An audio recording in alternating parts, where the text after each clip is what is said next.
Today is the 11th of October, and we're going to give an evaluation of the second presidential discussion with Hillary Clinton and Donald Trump, which was broadcast on Sunday in Washington University, St. Louis. And that is really part two, and we're going to have an earlier part one, which reviews the earlier vice presidential debate between Tim Kaine of Virginia and Pence from Indiana. That was a less important debate, but we do want to make some kind of a comment on that. So Steve Antle will be our timekeeper and keep a clock on the two windbags here. Robert Whaley, historian. There's only one windbag. Yeah, Robert Whaley, historian, and Dave DeWitt, who is the Athens news commentator. And this is called Athens Speakout number 384. So part one is the vice presidential debate between Tim Kaine of Virginia and Governor Mike Pence of Indiana. Okay, David, what's your assessment of the Tim Kaine and Mike Pence debate? Vice President, yeah. Well, I think that what Tim Kaine was trying to accomplish was to put Mike Pence on the defensive as with regard to defending the statements and positions of Donald Trump, and try to, as wherever possible, create the various bring the contradictions between the two to light.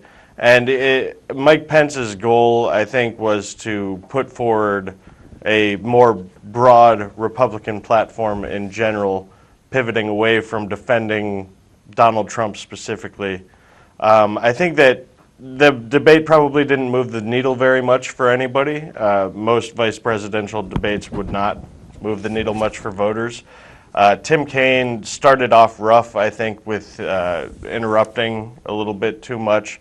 Mike Pence interrupted too, but it seemed like in the media the days afterward, Kaine really got slammed for that, and even among Democrats I know were kind of turned off by that a little bit. But I think that, to my mind at least, the contradictions that Mike Pence had to address between what he says and what his candidate says were fairly well glaring, and he didn't do a good job convincing me that Donald Trump didn't say or doesn't believe all of the things that he has been quoted accurately and videotaped and audio recorded saying he believes. So I think that what ended up coming out of that debate is that Mike Pence emerged as a GOP hero of sorts, because as we've seen over the weekend since the controversial audio and videotapes of Donald Trump have been released, a lot of the Republicans who have been pulling their endorsements of Donald Trump have been saying that they intend to vote for Mike Pence. So he gained some political capital after the debate. That's my assessment. Okay. How about you, Robert? Okay. Well, I wasn't very impressed with those TV pundits who were interested in style. I said, forget the style. And I'll admit that Kaine did interrupt too much. But getting on to the issues, Kaine won all the issues as far as I'm concerned. And he pointed out that Trump made an outrageous claim about taxes, that he was going to cut taxes, yet he wants to speed up the war against ISIS.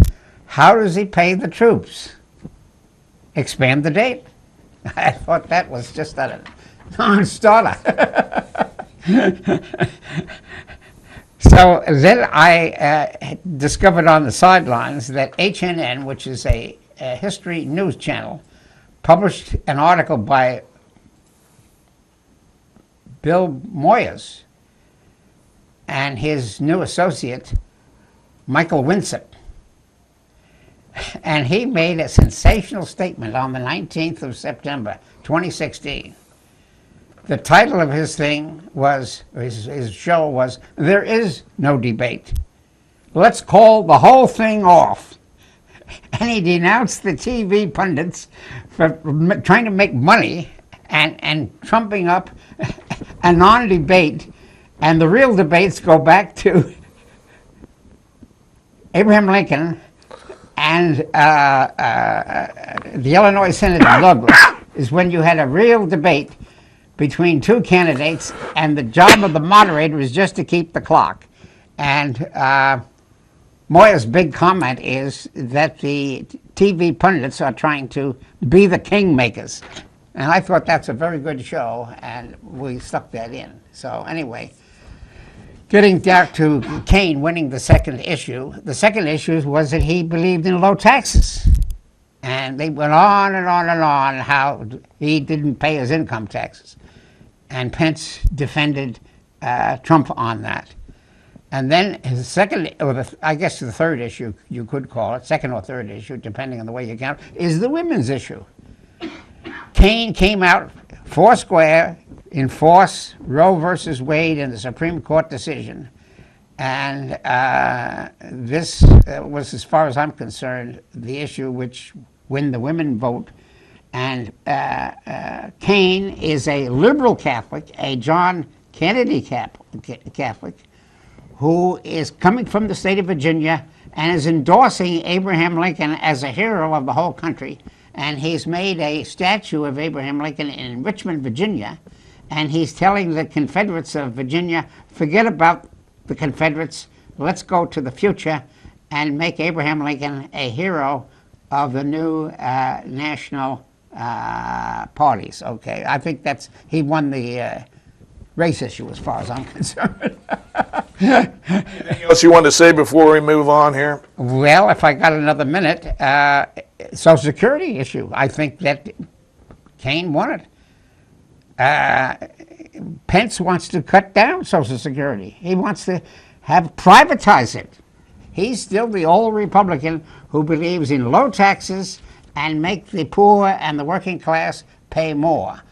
And then, of course, on religion, we might add one more point. Kane is a liberal Roman Catholic, and Pence is unique. He is a Roman Catholic, an old-fashioned Roman Catholic, but he's also an evangelical. I never knew that an evangelical could be a Roman Catholic, but he's invented his own religion, and he talks out of two sides of his mouth. And that's a unique future religion, conservative religion. I don't know if that's going to win many votes, but he may deceive some. I guess that's all I'll have to say on that. We can go on to St. Louis. Yeah, let's go on to Washington University there in St. Louis and talk about the debate between Donald Trump and Hillary Clinton. David, you want to lead that? Well, yeah, the debate on Sunday night, they met for their second debate, and boy, I bet it just made us all feel great about civilized American democracy, didn't it? That's set time, buddy. It was. Obviously, the whole debate was preset with this controversy over the weekend about Donald Trump's comments on Access Hollywood, recorded on an Access Hollywood bus in 2005, where he talked about using his celebrity status to impose himself on women sexually, and various other abhorrent phrases and things that he was bragging about. But I actually want to relate, the first thing I want to tackle, one of the biggest things that struck me of the night was issue-based, and it refers to what you were talking about in the vice presidential debate with regard to taxes. And the candidates were asked pretty early on a specific question about taxes, what they would do to make sure that the top 1% pays their fair share in taxes. And Donald Trump's response had me laughing literally out loud, because his response for what he would do to make sure the wealthiest among us pay their fair share in taxes is to give them tax cuts. Yeah. to give them more tax cuts. So I don't know if he doesn't comprehend the question or what, but he basically said that what I would do to help rich people pay more taxes is to make them pay less taxes. This is the old Lafleur curve, which has been was- proven false. Right, yeah, and it goes back to basic, supply side, Milton Friedman economics, voodoo economics that hasn't worked for 40 years. But I just thought the blatant contradiction was hilarious that he said that, and he also said that he would cut taxes for people like himself. Well, he doesn't pay any taxes, so I guess he's going to be getting a refund for not paying anything to begin with. Yeah. Great. Well, I listened to the Shields Brooks version of this, and Shields and Brooks both said this was an ugly performance. We didn't get anything out of it. And they said the best question was the last question, in which this viewer said, we want to ask both candidates, do you recommend your opposition for any virtue? And Hillary Clinton said, yes. I praise Trump's daughters. They work very hard. They're good Calvinists. And Donald Trump said, yes, I support Hillary Clinton. She's a very dedicated, hard-working woman. She wants to become president. Yes. They both gave a backhanded comment which implied negatives. They were both exaggerating their negatives. Well, that was a good joke on the part of Trump and Shields and Whaley and and Brooks. Okay, if I have another minute, we had a question from a teacher. She said, I'm worried what I'm going to tell my students. What are you going to say with my student that doesn't know very much about sex? I don't want to let my 4-year-old see these debates. Yeah. Well, and I guess that's why I led off with that joke about the civility of American democracy and what this debate showed. I think that it was approached more like they were, at least on the Trump side, like they were appearing on Jerry Springer and Yep. having a U.S. presidential Yeah, debate. and the name Jerry Springer came out by some of the pundits. Yeah, well, that's the feel that it gave off. Did you ever see David Springer? What's his name? I've met Jerry Springer. Oh, you he met him. campaigns around it because he's Yeah. from Ohio and used to Came be mayor fra- of Cincinnati. Yeah. He campaigns often for Democrats He during came political to cycles. so I've met him Ohio a couple University a times. long time ago. Yeah. And Susan Gwynn invited him because she was going to raise money from him. Mm-hmm. But that backfired. Oh, he didn't cut much of a check, or Well, he was fine for a check, yeah. but the only kind of students who came to hear him were majoring in gymnastics. They didn't know anything about politics. Yeah. They come to hear the sex jokes. Well, that's not going to advance the Democratic Party. Actually, the times that I've seen him speak, he's delivered a fairly intelligent political speech. The funny thing about him is that he openly acknowledges how awful his show is and how it appeals to the He's most making money. Yeah, he's making money. base instincts in human nature. And well, yeah, he admits that openly Yeah. and talks about that. But he takes politics very seriously. He's a big supporter of Democrats in general. Yeah. But his show is, and the style of his show is not appropriate for a U.S. presidential debate. But that seems to be what the Republican nominee thinks this is all about. And I guess what I would encourage people who are watching that to decide for themselves is if that's the type of atmosphere that they think is appropriate for Yeah. the highest office of our land. I talked to a lot of Republican voters since the controversy over the tapes have come out, and the point that I tried to make to them over and over again is that no matter what excuse that you want to make for this type of behavior, we should want a president who's, we can view as a better person than the average American, not the worst among us. That's a very good educational mission that you are taking on. What was the response of these Republicans when you gave him that line? Oh, usually the response is always to pivot back to Hillary Clinton. Oh, so her sex is worse than his. Yeah, or, whenever you point out something that's abhorrent that Donald Trump has done, they pivot right back to, well, Hillary and Bill Clinton. And I always, have to point out, well, I'm not talking about Hillary and Bill Clinton, and I don't really try to defend them because I'm not a big Hillary and Bill Clinton supporter. Yeah. And What the I'm other trying pundits to do- said Bill is no longer a candidate. Right. Well, and that brings up a whole nother. Why go back to Ball the of past? wax. How far back do you want to go? Well, anyway, I think that Trump did win a half a truth on the deficit. He said that the foreign trade debt is $800 billion, and there's no attempt on the part of the establishment in Washington, either Democrat or Republican, to answer that deficit to China. So that is a plus for Trump. At least he's bringing up the issue. But Trump has no solution. How is he going to stop this deficit if he says we got to have free trade?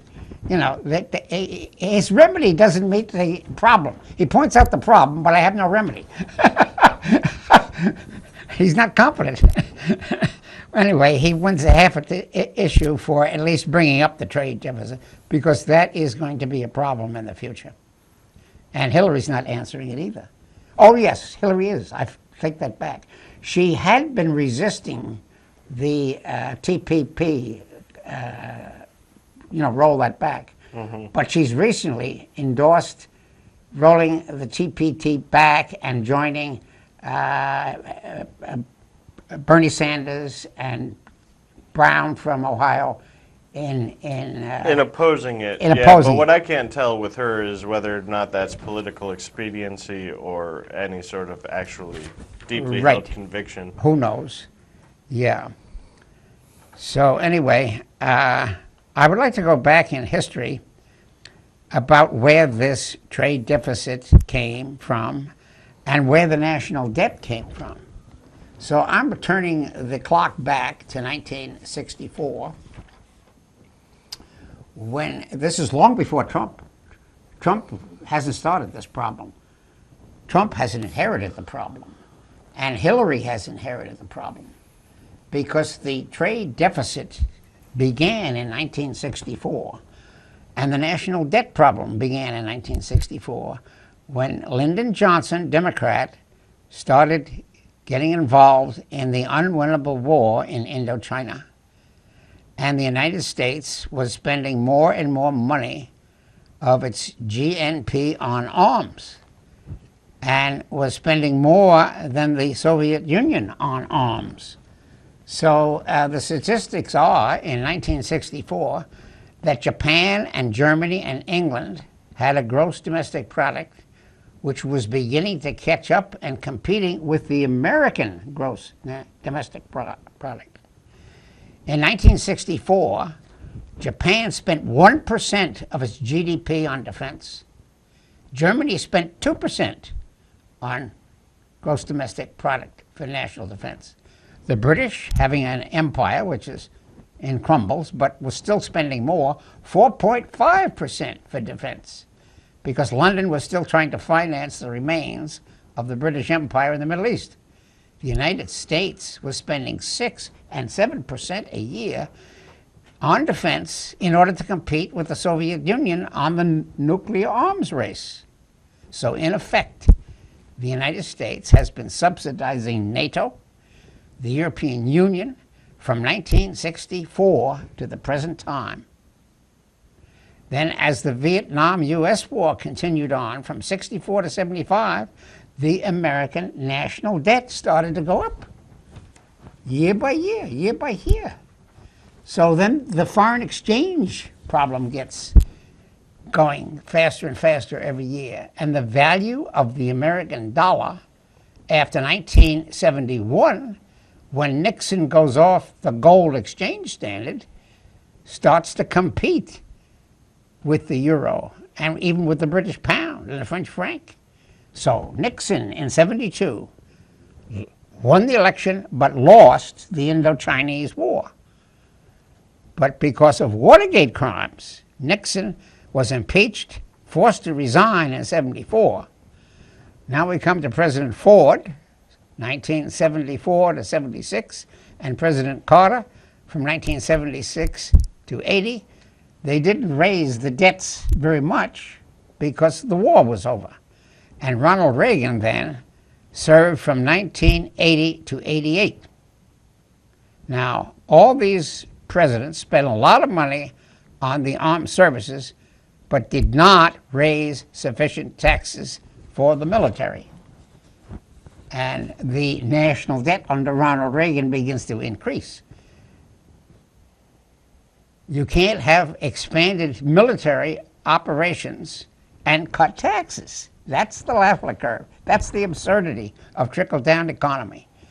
So the present Republican Party assumes that Ronald Reagan was the best president of the United States of all time. Now, I voted against Ronald Reagan twice because I did not believe that laser weapons or Star Wars would be able to defeat the Soviet Union in any nuclear missile confrontation. Now, since Ronald Reagan's retirement, I have reevaluated his administration as a historian.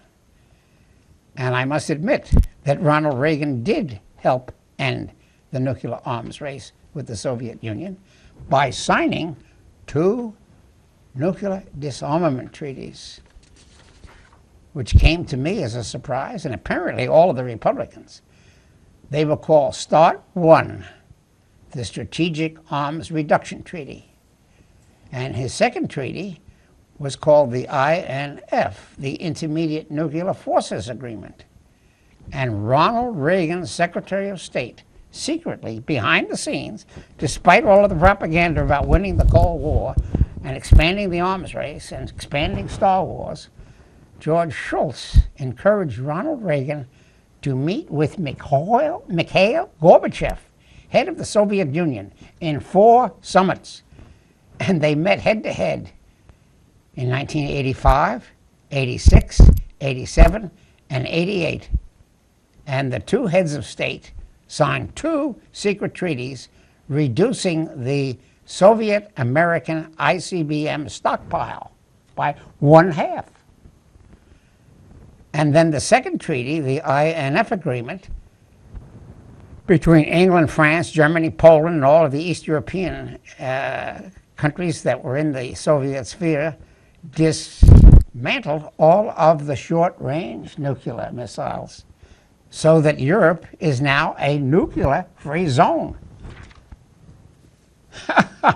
So Gorbachev was forced to sign these because the Soviet Union had overspent since Joseph Stalin. While the United States was spending 6-7% of its GNP on arms, the Soviet Union taxed its people 25% of their gross domestic products. Stalin, Brezhnev, and all of the successors just couldn't keep up with American technology. So Gorbachev was forced to throw in the towel. He said, well, we can't keep up with American laser beams and technology and computers and so forth. So the Reagan administration in 1987 began to kind of unravel. And a lot of his advisors began to jump ship. It was called the debate over the Iran-Contra scandal. So they had hearings, and the question was, what did Ronald Reagan do? And was he on the side of Iran, or was he on the side of the Contras? And who was doing this? And Ali North got into it, and there was some kind of a scandal, which was never uncovered completely. So Ronald Reagan left office under a cloud. And some people still believe that Ronald Reagan was senile because of Alzheimer's disease. But in light of history, it was George Shultz and his wife Nancy who pushed Ronnie to sign those 2 nuclear disarmament treaties with Moscow.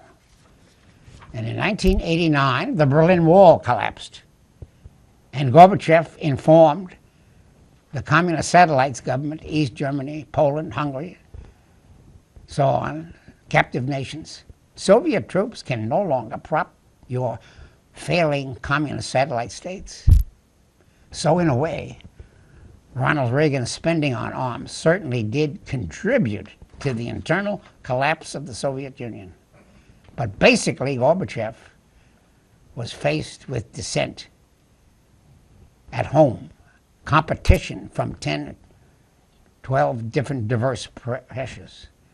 1, American superiority in technology. 2, Japanese superiority in technology. 3, Communist China's decision to maintain communist government, but go capitalist in the world economy. And they were beginning to advance faster than the Soviet economy. Another decision, 4th, national dissent on the part of the Poles, the Hungarians, the Germans, the Georgians. 15 Soviet socialist republics were demanding independence. And 6 or 7 of these so-called captive nations demanded that the Soviet troops return to Soviet territory. So there was a quiet revolution in Moscow between Boris Yeltsin, the old Communist Party, and the traditional Soviet Army. So in December of 1991, Gorbachev simply announced the Soviet Union ceased to exist. We're going to become the Russian Federation Republic. And it's still a dictatorship, but it's a lot smaller.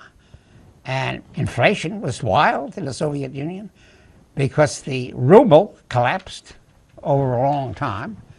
And now KGB agent Vladimir Putin comes in. He stops the inflation only by exporting oil and natural gas to Germany in order to get exchange in currency. So Ronald Reagan's successor, George Herbert Walker Bush, simply announced the Cold War is over. We're recognizing the new decentralized Soviet empire, including the Ukraine and the Baltic states. And George H.W. Bush then was the best of the 2 Bushes. And then Bill Clinton served from 1992 to 2000.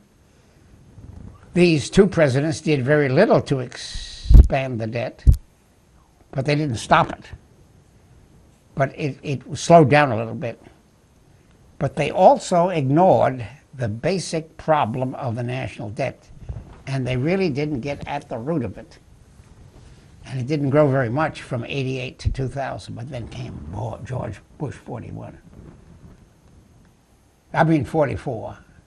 44. 44 was... 43. 43, that's it. The worst president in the history of the United States. Because Bush 41 and Clinton nevertheless kept a low tax policy, and they didn't get involved in, well, they did get involved in 2 small wars, Kuwait and Yugoslavia, but we didn't lose many casualties in them, and we didn't expend much money in them. But for strategic reasons, they were somewhat confused on why they lost the theory of the balance of power, which Kissinger and Nixon used together to pull off a disguised retreat from Indochina. And Kissinger signed this nuclear control treaty with the Soviet Union called START 1 in '72. And Beijing is recognized as the People's Republic of China, obtains its seat at the United Nations. Robert, we're going to have to take a station break. Oh, well, fine. This is a good place to take it. Okay. Anyway, I've been talking about the arms race, and that's indirectly related to this Trump Hillary debate that will continue on later. But in between here, I am discussing this long-term problem with Dave DeWitt, my colleague from the Athens News. And I am Robert Whaley, retired historian from Ohio University. And take a look at how history should inform the pollsters. And I don't take polls too seriously. Anyway, to get back to the theme I was on, what Reagan and what Kissinger and Nixon did was, instead of provoking war with the Soviet Army, Nixon and Kissinger weakened the Soviet Union through diplomacy by encouraging Moscow and Beijing to become rivals at the United Nations debates. And I think that peaceful discussions are better than active combat.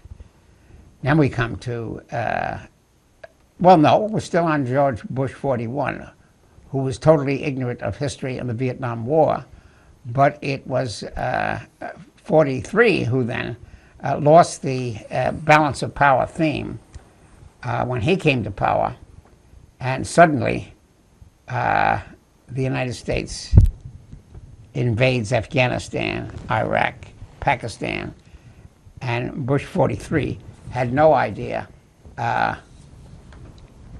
what the Indochina War should have taught the American people and the Republican Party. So again, the Republicans, with their low tax policy, expanded the national debt to greater levels than ever before. And in 2016, the Republican Congress glorified Ronald Reagan for the wrong reasons. They ignored the nuclear disarmament question, and Trump certainly ignores it. He doesn't know the first thing about it. Trump seems to be actively in favor of nuclear proliferation. Yeah, he doesn't know how it was ever invented, Oh, no. how it was disarmed. What is the danger of nuclear It's just a big firecracker. Well, what was his advice to Asia in dealing with North Korea and their nuclear weapons program? Have fun. We'll save money. I think he said have fun. Yeah. He told them to have fun with nuclear weapons. So, this is propaganda, a total myth that trickle-down economics failed, and Ronald Reagan's spending was a great success. So the dollar is inflated to greater levels than ever before. And Barack Obama is the greatest propaganda for blacks, Hispanics, but his own religion is exceedingly opaque. He puts black race over traditional Christianity.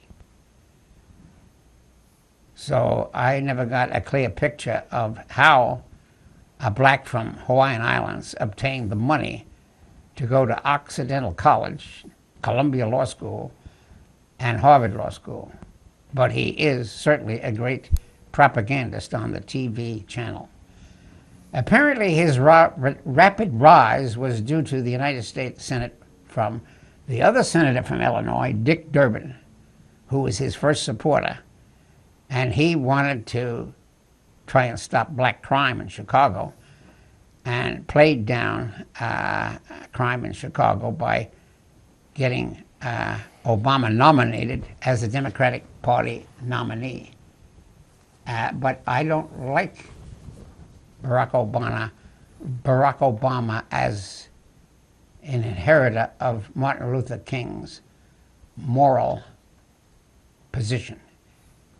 And I don't think he's made much advance politically on the civil rights movement. I voted for Barack Obama twice, 2008 and 2009, but with very little confidence. I voted for 51 and 52%. Obama was better than John McCain, a super hawk from Vietnam. Barack Obama in 2012 was better than Mitt Romney, who was a corporate manipulator who bought up a lot of rundown corporations, fired half the workers, and sold them at a profit. You don't think the negotiation with Iran was a significant contribution to the non-proliferation of nuclear weapons? Yeah, but who made that? Who made that? Well, it was conducted under the administration of Barack Obama. Good. I'm glad he did it. Barack Obama is better. I think that's something to give him credit for. That's right, but he's done it with the agreement of the Germans and the 5 members of the Security Council. Right, he brought everyone to the table. Right. Including Iran's allies in Russia. Right, that's good. I think Obama was That was better. a savvy negotiation. That's fine. I'm just saying that Obama and Kerry are just hoping they can get through the tail end of this administration without having to go to war against Russia over Ukraine or over Iraq. There's still a war problem, and whether Hillary gets elected or whether Trump gets elected, they are both talking military nonsense. How are they going to finance this war? How are they going to stop terrorism? Oh, they'll finance any war by adding to the national debt. That's not a solution. Just like Donald Trump will That's finance another his Band-Aid. tax cuts by Another adding to the Band-Aid. national debt. Okay. But I think that the biggest challenge that Barack Obama has faced during his administration internationally is the Climate change. hawkish administration of Bibi Netanyahu in Israel. Yeah, it's very tough to get anything done when you have a That's person right. like Bibi Netanyahu being invited by Republican members of Congress to unprecedentedly speak to the House and undermine the That's president's right. authority, to promote his hawkish Yep. points of view internationally at the I UN, think the Republican and Right. single-handedly oppose the two-state solution to the Israel-Palestine situation. It's been a tremendous challenge. It would be a tremendous challenge to any president, not just Barack Obama, but That's the right. fact is during That's his true. administration he has faced not only the intransigence and obstinance of the Republican Congress, but that of Bibi Netanyahu and our allies in Israel and in the Middle East as well. So I do think the Iran deal is a great accomplishment. I agree. That he can give. that And we can climate give him change credit is for. even better. And the Paris Accords with Yep. climate change is also a tremendous accomplishment. The only problem is, who's going to put up the money? Yeah, well, that's always the problem.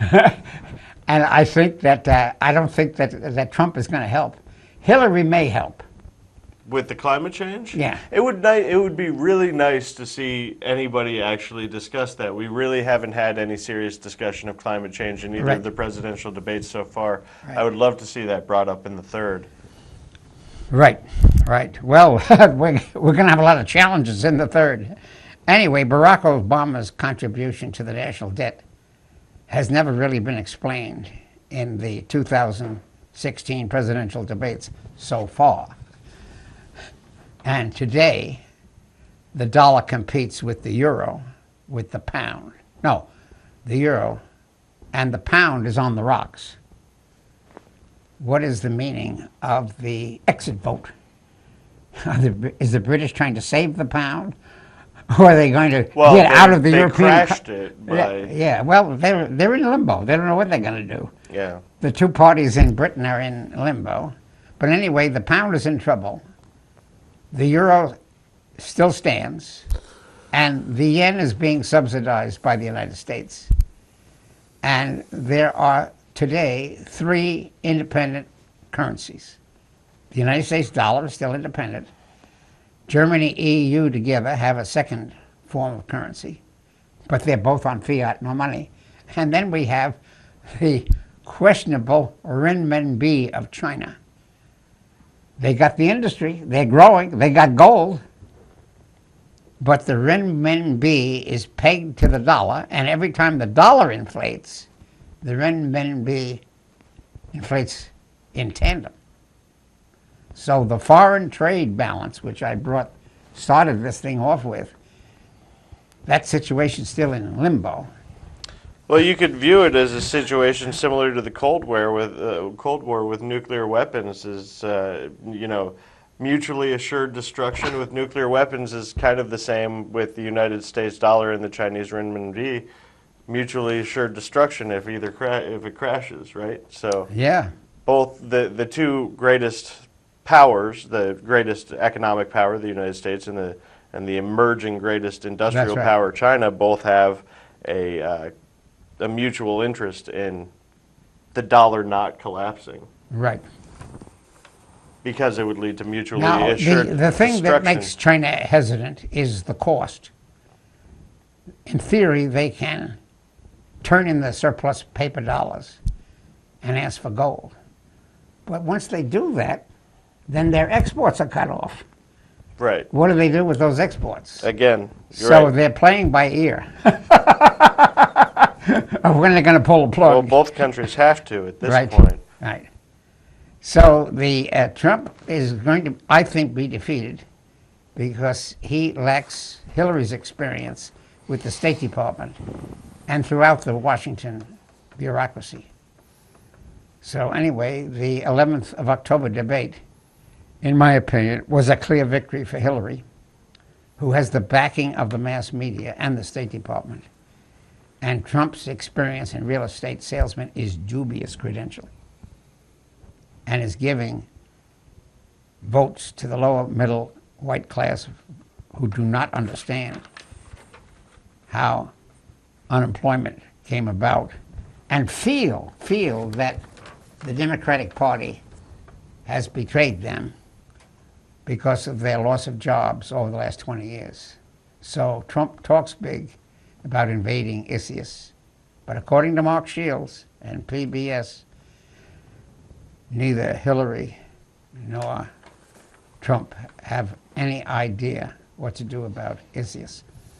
Well, nobody does, because you can't, if you want, I mean, we've talked about the trouble with Syria before, and the trouble with the Assad regime still in power, Yeah. and the trouble with, if you want to destroy ISIS or Daesh, as I call them, you have to work with Russia and Iran, but that means keeping Assad in power, and Assad is a despot, and our real only moral obligation is that of the Kurds, and how much do we help them or contribute to them? Well, so far we've been giving them military advisors and aid with airstrikes, but if we put boots on the ground, that leads to a military quagmire that the United States can't afford, especially Right. with regard to The Middle debt, East which is you're a mess talking about. in one sentence. It's a total mess. There is no solution. There's no silver bullet. And to think that either Donald Trump or Hillary Clinton can come in with some sort of easy solution that, for whatever reason, the Obama administration just didn't have the capacity to think of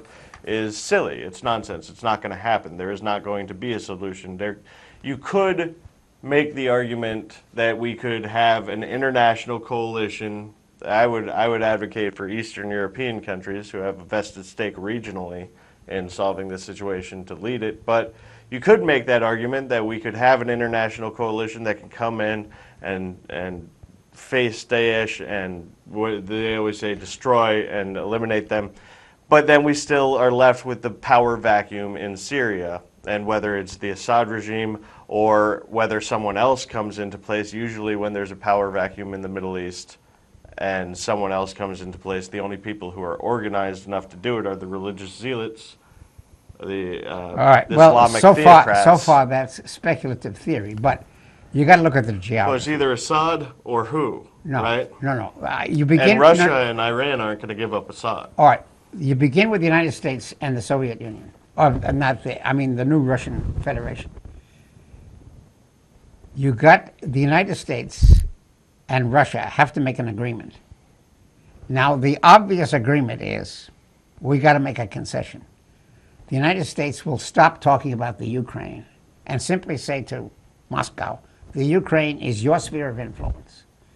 In exchange, you're going to give up supporting Aleppo, and we're going to have an international consortium to control the remaining oil.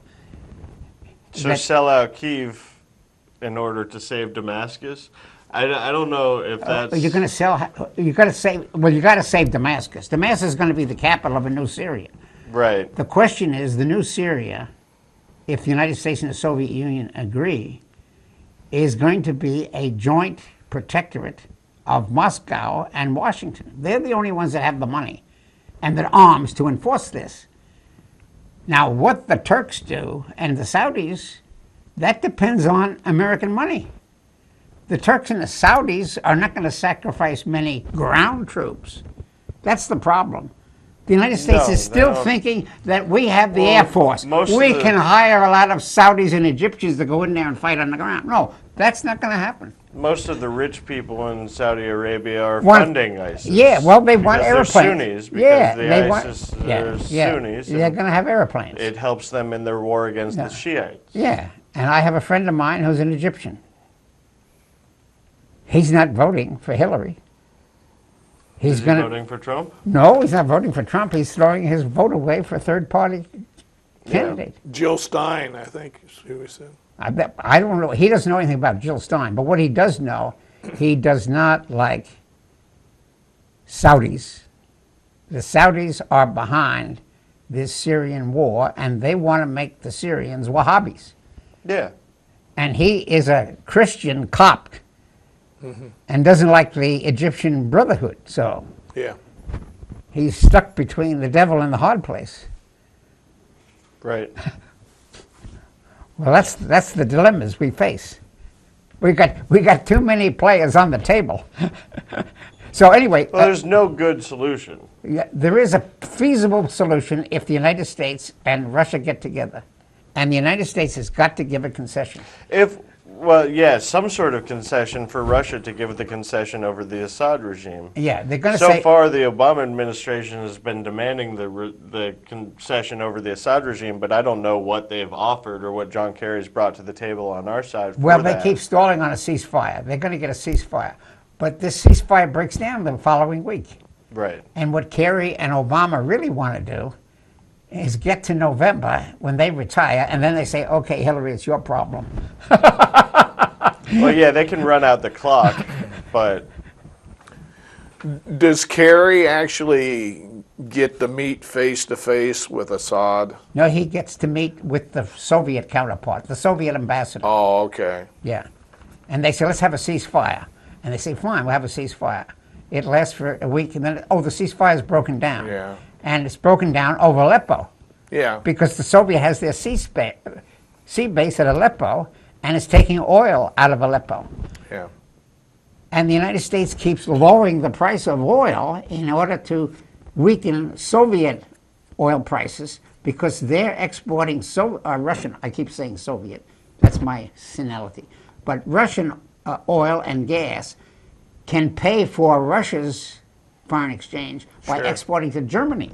Yeah.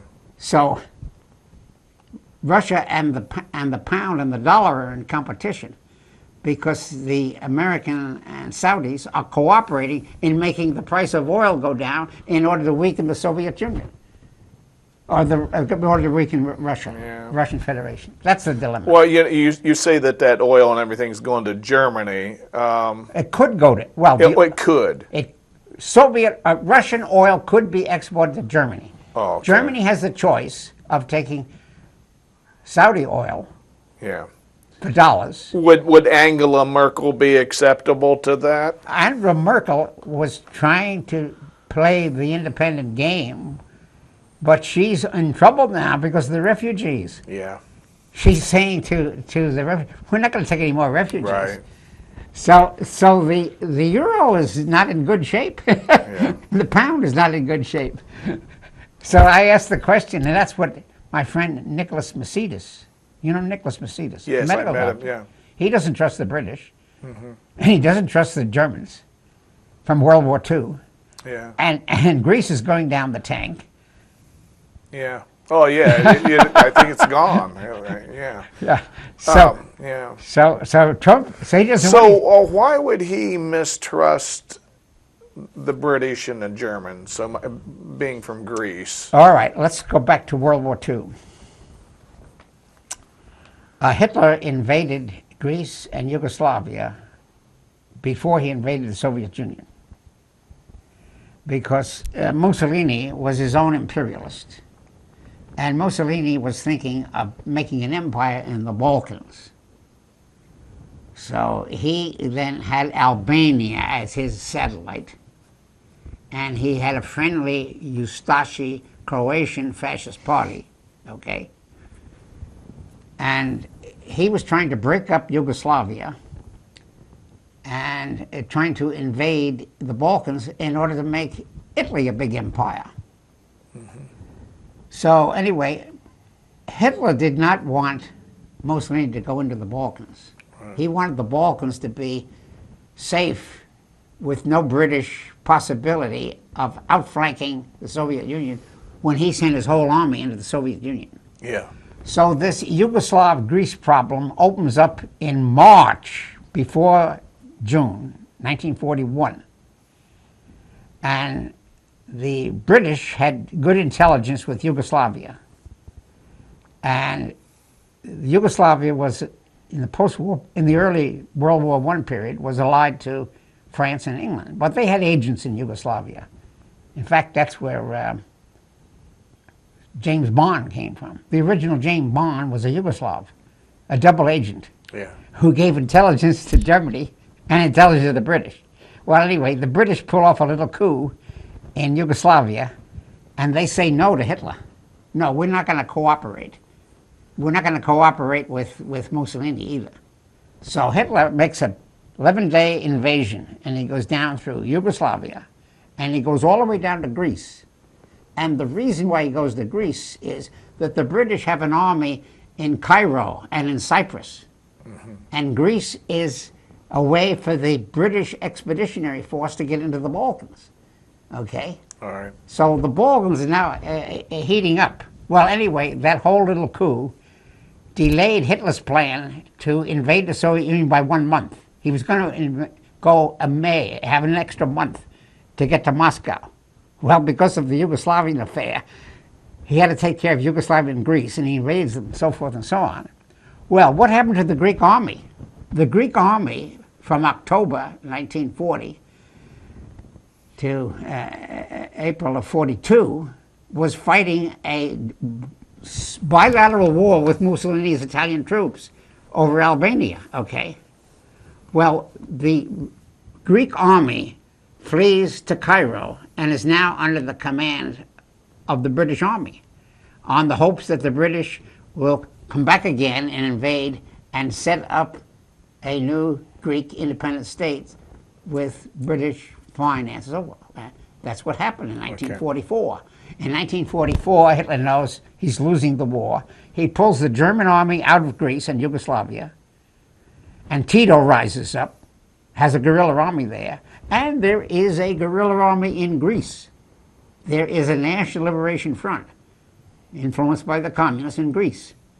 But the British wanted a monarchy in Greece because the monarchy serves the British interests. The monarchy is important for influencing third world countries, okay? Okay. So the Stalin and Churchill make a secret deal in October. The napkin deal? The napkin deal, without Roosevelt's participation. And Stalin says to, Churchill says, no, Churchill made the suggestion. He said, Roosevelt doesn't know what he's doing. Why don't we divide the Balkans? I want a free hand in Greece. You can have a free hand in Bulgaria, but we'll divide Yugoslavia 50-50. Well, Stalin, being Stalin, didn't want to sign that paper. He took the piece of paper and he simply made a check that he read it and sent it back to Churchill. Well, was that an agreement? Was that a treaty? What was that? That's balance of power politics.